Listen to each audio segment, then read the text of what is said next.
Hello guys, I'm Kingsley from SmokeDev. By your right is the TabBar that we're going to be building today. So this is a clean Flutter project that I'll remove everything. I've removed the boilerplate codes, so I'll as well remove every other code therein.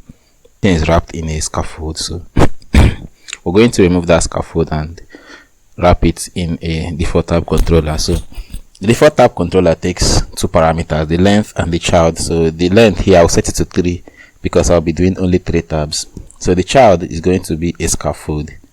That scaffold will now have an app bar and a body widget. So the app bar widget is where I'm just going to display the title of the tutorial that we are going to do today, which is TabView or TabBarView. After which I will add the body widget. The body widget is going to be a column.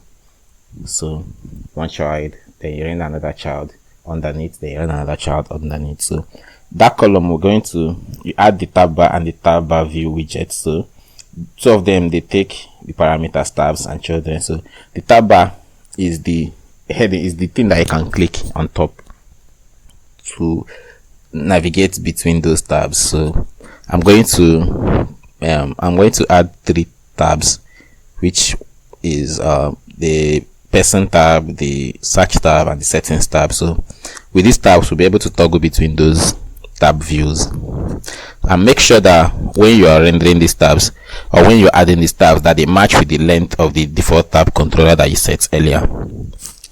So now the TabBar view, I'm going to also add 3 containers rather.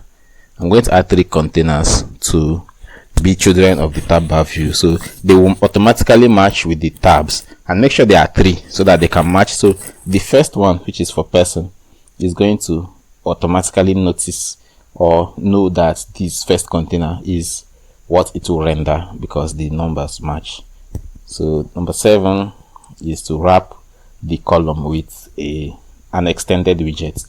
So an extended widget enables your app to take up the whole width, the whole height and width of the remaining space in your app. So with that, we are able to achieve this beautiful screen on your right. So follow us for more Flutter tips and for more programming tips in general. Thank you for watching. I'm SmokeDev.